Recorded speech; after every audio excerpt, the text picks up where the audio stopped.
तो गणपति भट्ट जी आंखों पे पट्टी बांध के गए और जैसे ही ब्रह्मवेदी पे पहुंचे जगन्नाथ जी के पास, जाकर के उन्होंने स्पर्श किया, बोले गणेश जी हैं कि नहीं देखूं पहले।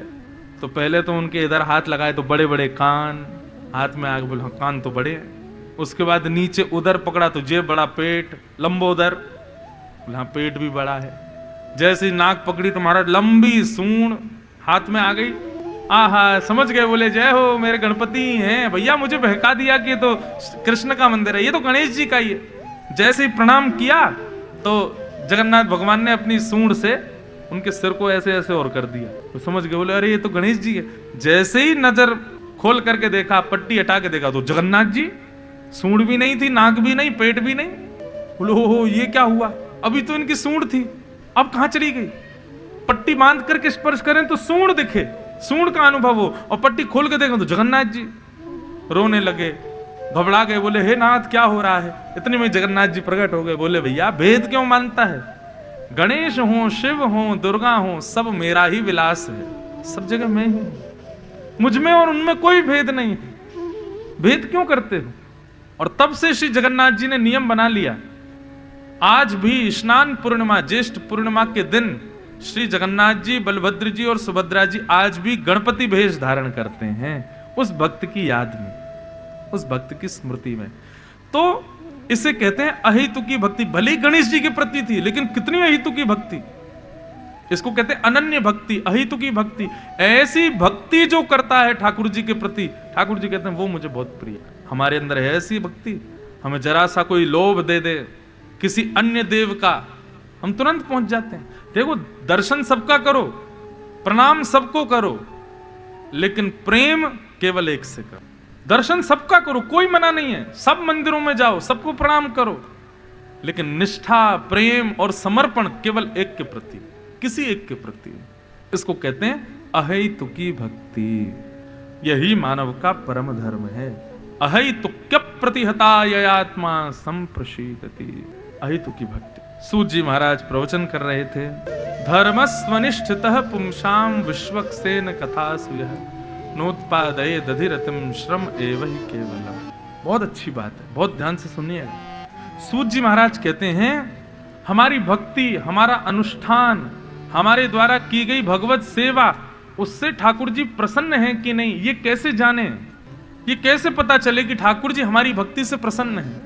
आपने बद्रीनाथ की यात्रा की, रामेश्वरम की यात्रा की, पंडरीनाथ भगवान का दर्शन किया, सिद्धिविनायक भगवान को दूर्बा चढ़ाई, नासिक के त्र्यंबकेश्वर में जाके विल्लपत्र चढ़ाया, इन सब से ठाकुर जी राजी हैं, ये आपको कैसे पता चले। क्योंकि सेवा करने वाले लाखों भक्त जाते हैं, लेकिन आपसे ठाकुर जी प्रसन्न है, ये कैसे पता चले। तब यहां पर सूत जी कहते हैं नोत्पादये दधिरतिम श्रम एव हि केवलम धर्मस्वनिष्ठितः पुंसाम विश्वक्सेन कथासु यः। कहीं प्रवचन चल रहा हो, कथा चल रही हो, कोई सत्संग चल रहा हो, वहां जाकर बैठ करके देखना। यदि 4 घंटे में आपका मन विचलित ना हो, आपका तन विचलित ना हो, आपकी बुद्धि विचलित ना हो, सांसारिक वस्तु सेवन की इच्छा प्रकट ना हो, तो समझना आपके द्वारा किए गए भक्ति, अनुष्ठान, व्रत, नियम सब से ठाकुर जी प्रसन्न हैं। और यदि बार बार मन विचलित हो रहा है, थोड़ा पानी पियाएं बाहर जाके, यजमानों से कह रहे हैं, बोले सुनो एक चाय की स्टॉल और लगवा दो बाहर, बीच में महाराज जी भजन कीर्तन करें तो थोड़ी चाय पी लें। एक जगह मेरी कथा होनी थी, हुई कथा तो, लेकिन जो आयोजक थे वो मुझसे क्या बोले, महाराज जी ऐसा कर ले। मैंने कहा क्या, 2 से 5 कथा। मैंने कहा जी, फिर बोले 5 से 5:30 हाई टी, और फिर मैंने कहा 5:45 बजे से, फिर बोले 5:45 बजे से 7:30 फिर कथा। मैंने कहा जय हो। मैंने हाई टी, बीच में आपको वो चाहिए, चाय चाहिए, टोस्ट चाहिए, पूड़ी कचौड़ी चाहिए। मैंने कथा क्यों सुन रहे हो। फिर कथा में एक बार विराजमान होने के बाद में आपकी चित्त वृत्ति बिल्कुल निरपेक्ष हो जाए, निर्वैर हो जाए, निष्काम हो जाए। किसी का सत्संग सुनते समय, किसी ऐसी सभा में बैठते समय जहां पर भगवत गुणानुवाद चल रहा हो, आप सुध-बुध खो बैठो, आप भूल जाओ कि 4 घंटे कब हो गए, आप भूल जाओ कि मेरे सिर में दर्द था या मैं किसी पीड़ा से पीड़ित हूं, तो समझो आपका व्रत, आपका नियम, आपका अनुष्ठान, आपकी समस्त क्रिया ठाकुर जी स्वीकार करते हैं। भगवत कथा में, सत्संग में मन भजनों से नहीं लगता, कीर्तनों से नहीं लगता, संगीत से नहीं लगता, चुटकुलों से नहीं लगता, उदाहरणों से नहीं लगता। ठाकुर जी की इच्छा होती है तब लगता है। जोर से ही बजाओ जब बजाइए तो। हाँ, 2-4 झोंके ले रहे थे, उठ गए वो, और ये कुछ हुआ। और आश्चर्य तो ये उठ करके वो भी ताली बजा रहे। हाँ, बहुत सही कह रहे हैं महाराज जी। भगवत कथा में प्रीति। मैं अपनी कथा में एक बात कहा करता हूं, आपके महाराष्ट्र की थी हमारी रुक्मणी जी। भगवान ने ऐसा कौन सा गुण देखा जिस गुण पर रीच करके ठाकुर जी ने उनको अपनी प्रथम पत्नी बनाया। बहुत सुंदर बात है। रुक्मणी जी ने 7 श्लोकों में पत्र लिखा, और पहले श्लोक की पहली बात रुक्मणी जी कहती हैं, श्रुत्वा गुणान भुवन सुंदर शृण्वताम ते निर्विश्य कर्ण विवरे हरतोंगतापम। रुक्मणी जी कहती हैं, मैंने आपको कभी देखा नहीं है नाथ, मैंने केवल आपको सुना है। मैंने आपकी कथाओं में आपके गुणानुवाद सुने हैं, संतों से आपकी चर्चा सुनी है, और जब से आपके बारे में सुना है, आपका रूप कैसा, रंग कैसा, वैभव कैसा, ऐश्वर्य कैसा, संपत्ति कैसी, मुझे इससे कोई मतलब नहीं। बस संत आपकी प्रशंसा गा गा करके सुनाते हैं, तब से आपसे मुझे प्रेम हो गया है। आप कृपा करके मुझे पत्नी रूप में स्वीकार करो। जब ब्राह्मण पत्र लेकर के गए ना, तो भगवान ने पत्र ब्राह्मण को दिया, बोले पढ़ के सुनाओ क्या लिखा है। बोले कि एक कौंडन्यपुर के राजा हैं, विदर्भ देश के भीष्मक, उनकी बेटी ने पत्र भेजा, बोले पढ़ के सुनाओ। जब पहला श्लोक बोला ब्राह्मण ने, श्रुत्वा गुणान भुवन सुंदर शृण्वताम ते निर्विश्य कर्ण विवरै हरतोंगतापम, भगवान बोले बस बंद करो। ठाकुर जी पूरा तो पढ़ने दो। अरे बेचारी ने बहुत मेहनत से लिखा, पूरा तो सुन लीजिए। नहीं नहीं बंद करो। बोले अब? बोले बैठो रथ में चलते हैं, इसी से ब्याह करेंगे। बोले अरे इतनी जल्दी? अभी तो प्रभु एक श्लोक भी पूरा नहीं बोला मैंने। बोले मुझे बाकी अब कुछ नहीं जानना, बस मुझे इसी बात से प्रशंसा है कि जिससे मुझे विवाह करना उसको मेरी कथा प्रिय लगती है, उसको मेरा सत्संग प्रिय है, उसको संतों का संग प्रिय है, उसे ऐसा समाज प्रिय है जहां कीर्तन होता है, जहां भक्ति भाव होती। बस अब उसका रूप कैसा, उसके गुण कैसे, इससे मुझे कोई मतलब नहीं, बस उसको कथा प्रिय है, इसलिए मुझे वो प्रिय है। तो ठाकुर जी ने रुक्मणी जी से विवाह किया। सोचो, अच्छा भगवान के अति प्रिय 3 लोगों को लीजिए, और तीनों का विशिष्ट गुण क्या है ये विचार कीजिए। पहला अभी हमने सुना, कौन, किसका नाम सुना अभी? रुक्मणी, भगवान की पत्नी। दूसरा लीजिए, कौन? हनुमान जी।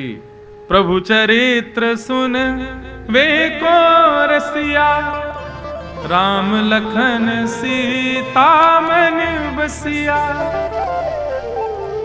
हनुमान जी अति प्रिय हैं श्री राम जी को, लेकिन हनुमान जी को क्या प्रिय है? राम जी यदि दर्शन दे रहे हैं बगल वाले सभागृह में, और इस सभागृह में यदि कथा हो रही है, तो हनुमान जी वहां नहीं बैठे होंगे, हनुमान जी कथा में ही बैठे होंगे। राम जी कहते हैं बगल वाले सभागृह में हम साक्षात बैठे, वहीं आ जाओ। बोले नहीं प्रभु, आपका दर्शन करते हैं ना तो आप केवल दो पुतलियों को ही दिखाई देते हो, आंखों को, लेकिन आपकी कथा ऐसी कि आंख तो बंद हो जाती है, पर रोम रोम को आप दिखाई देते हो। इसलिए नाथ आपके दर्शन से भी ज्यादा आनंद आपकी कथा में आता है, इसलिए हनुमान जी ठाकुर जी को प्रिय है। और तीसरे सबसे प्रिय श्री ठाकुर जी के कौन है? संत, जो केवल भगवत चर्चा करते हैं, जिनको सांसारिक चर्चा से कोई मतलब नहीं, कोई लेना देना नहीं, जो केवल भगवत वार्ता में ही अपना पूरा दिन व्यतीत करते हैं, ठाकुर जी को वो बड़े प्रिय है। इसका मतलब भगवत कथा में यदि आपका मन लग रहा है तो अंदर ही अंदर खुश हो जाना, अंदर ही अंदर प्रसन्न हो जाना। क्यों?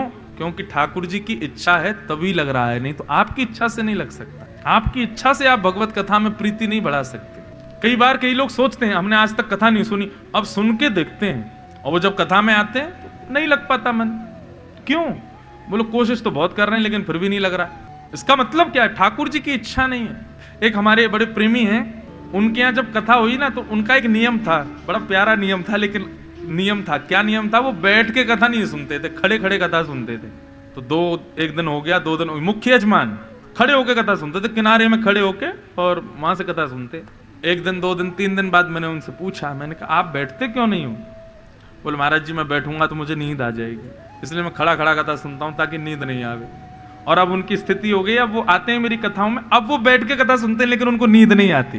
ठाकुर जी ने उनका वो नियम तोड़वा दिया, उनको बैठते ही जो नींद आती थी अब नहीं आती, अब वो खूब बैठ के कथा सुनते हैं, 4-4 घंटे उनको नींद ही नहीं आती। क्यों? क्योंकि ठाकुर जी उनसे प्रसन्न हो गए।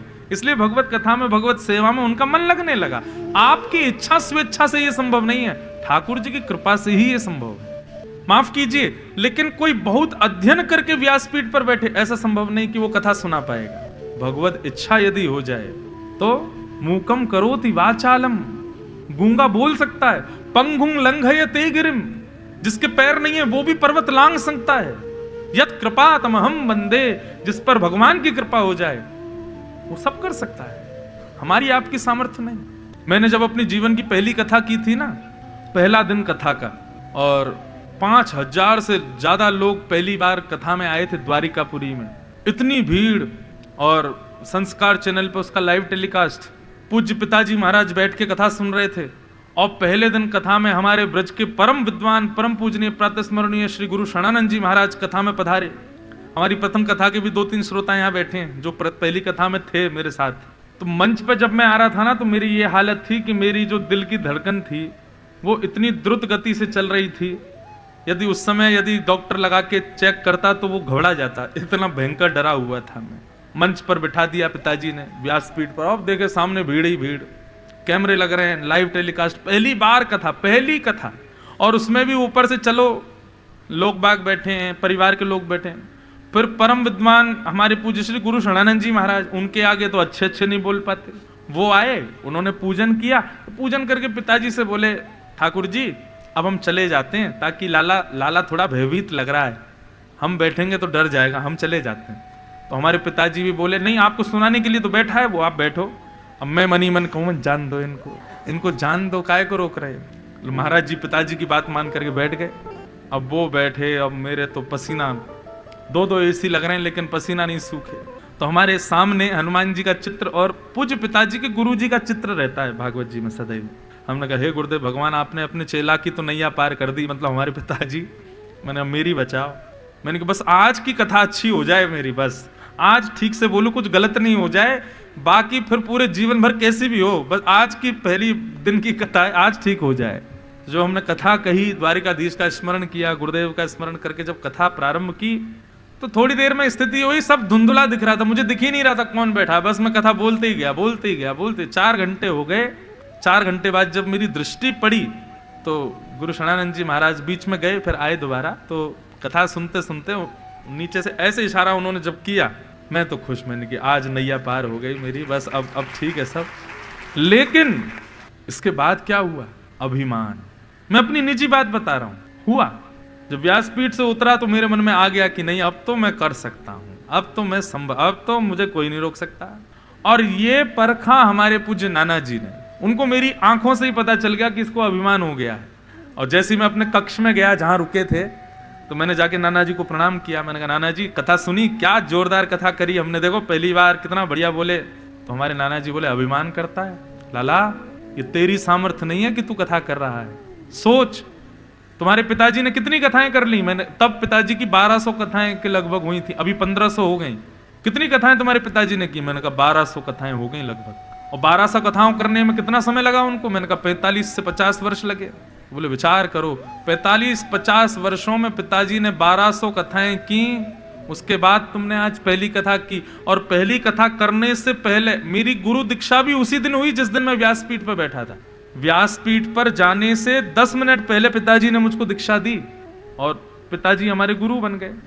तो हमारे नाना जी ने कहा, बोले कि आज व्यासपीठ पर बैठने से पहले तुमने गुरु दीक्षा अपने पूज्य पिताजी से ली, उसी समय तुम्हारे पिताजी ने दीक्षा देते समय अपनी संपूर्ण कथाओं का बल तुमको दे दिया, इसलिए तुम्हारी कथा हो पा रही है, कि तुम्हारी सामर्थ्य नहीं। जब कोई शिष्य गुरु दीक्षा लेता है तो गुरु का आधा बल उसको मिलता है, लेकिन तुम्हारे तो गुरु ही तुम्हारे पिता हैं, और पिता आधा बल क्यों देंगे पुत्र को? पुत्र को तो पूरा बल देंगे। तो बेटा कम से कम 1200 कथाओं तक तो अभिमान मत करना कि तुम कर रहे हो, तुम्हारे पिताजी का ही आशीर्वाद करेगा कथा, तुम्हारी सामर्थ्य नहीं है। 1200 कथाएं जब तुम्हारी हो जाएं, जब 1201 भी कथा करवे जाओ, तब सोचना कि तुम बोल रहे हो, नहीं तो तब तक तो तुम्हारे पिताजी की तपस्या ही बोलेगी, तुम नहीं बोलोगे मंच से। उस दिन हमारे नाना जी ने एक पतन होने से बचाया, नहीं तो अभिमान हो जाता कि हम बोलते हैं। विश्वास मानिए, इस व्यासपीठ पर बैठ के मैं कुछ नहीं, मुझे याद ही नहीं होता आज मुझे क्या बोलना है, कल कहाँ विषय छोड़ा था, आज कहाँ से शुरू करना, मुझे नहीं पता होता। यहाँ बैठ करके केवल आपका मुखमंडल देखता हूँ और ठाकुर जी जैसी प्रेरणा करते रहते हैं, जो भाव प्रकट करते रहते हैं, आते रहते हैं। कई बार कई लोग मिलते हैं पूर्व कथा सुनने वाले, महाराज जी आज ये वाला कीर्तन सुनाइएगा, आज ये वाला पद सुनाइएगा, आज ये वाली कथा सुनाइएगा। मैं पर्ची पढ़ करके भी रख देता हूं, मुझे याद ही नहीं रहता 4 घंटे में कि मुझे बोलना है। क्यों? क्योंकि विचार करके बोलता ही नहीं हूं और विचार करके बोल सकता भी नहीं हूं, क्योंकि ये भगवत कृपा है।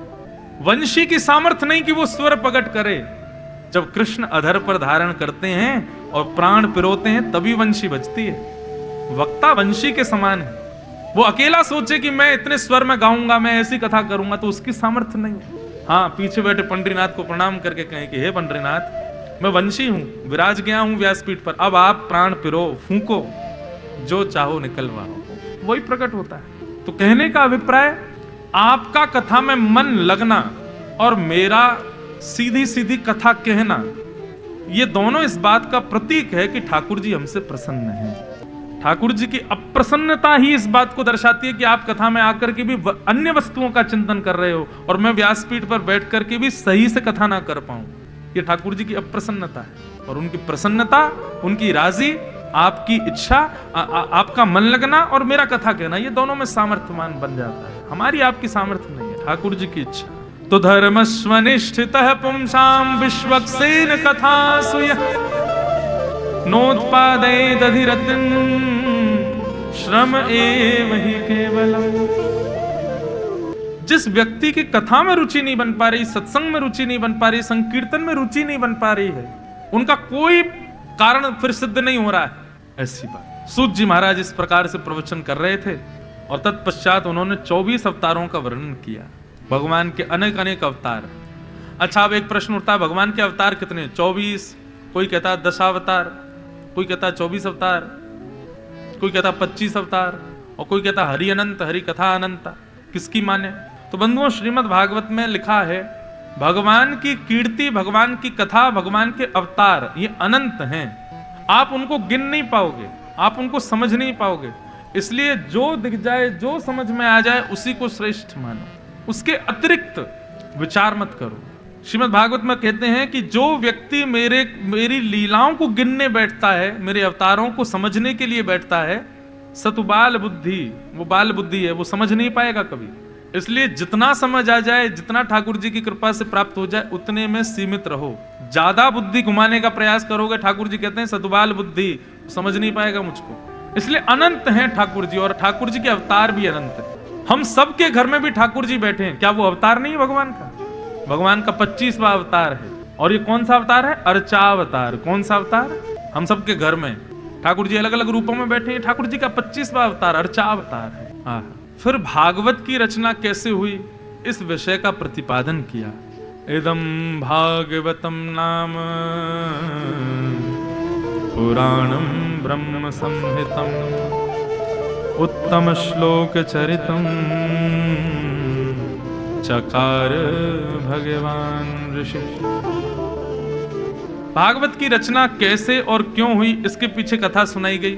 वेदव्यास जी महाराज ने भागवत की रचना की, क्योंकि मानव कल्याण के लिए भागवत की रचना हुई, ताकि मानव भक्ति भागवत भक्ति भाव से ठाकुर जी को सेवा कर सके, उनकी भक्ति कर सके, अपने जीवन के मुख्य उद्देश्य को समझ सके, इसलिए भागवत की रचना हुई। लेकिन भागवत की रचना से पहले वेदव्यास जी ने बहुत कुछ लिखा। भागवत की रचना से पहले क्या क्या लिखा गया, ध्यान से सुनना।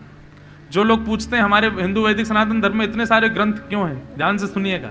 वेदव्यास जी महाराज ने पहले 4 वेद लिखे, ऋग्वेद, यजुर्वेद, सामवेद, अथर्ववेद। तो क्या 4 वेदों से पहले कोई वेद नहीं था? था। वेदः प्रणव एवाग्रे, सबसे पहला वेद था प्रणव, यानी कि ओमकार, ओम। ये सबसे प्रथम वेद है। और ओम का ही चिंतन कर करके लोग सद्गति को प्राप्त होते थे। आज भी होते हैं, मेडिटेशन करते हैं, ओम शब्द का उच्चारण करते हैं। तो अभी हमारी बुद्धि इतनी संकीर्ण हो गई कि केवल हमको शांति मिलती है, लेकिन प्राचीन काल में ओम शब्द का उच्चारण करने से व्यक्ति के समाधान हो जाते थे, व्यक्ति के प्रश्नों के उत्तर मिल जाते थे। सारा ज्ञान केवल ओम में समेटा हुआ था। लेकिन हम लोगों की बुद्धि इतनी विकृत होती चली गई, तो उसके लिए क्या करें? तो विस्तारीकरण किया ओम का और 4 वेद बनाए, ऋग्वेद, यजुर्वेद, सामवेद, अथर्ववेद। लेकिन चारों वेदों में नियम बना दिया, क्या?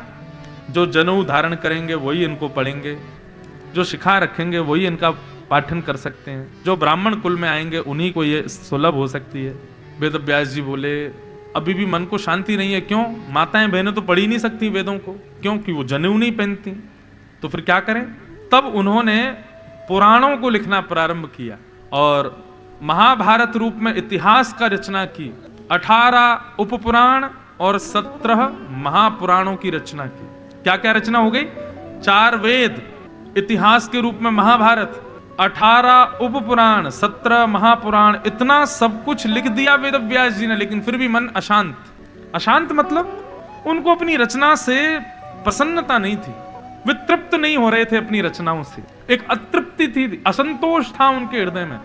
तब नारद जी का आगमन हुआ और नारद जी ने आकर के कहा, क्या बात है वेद व्यास जी, आप इतने दुखी क्यों हो? वेद व्यास जी बोले, मैंने इतना सब कुछ लिख दिया लेकिन मेरा मन अशांत क्यों है?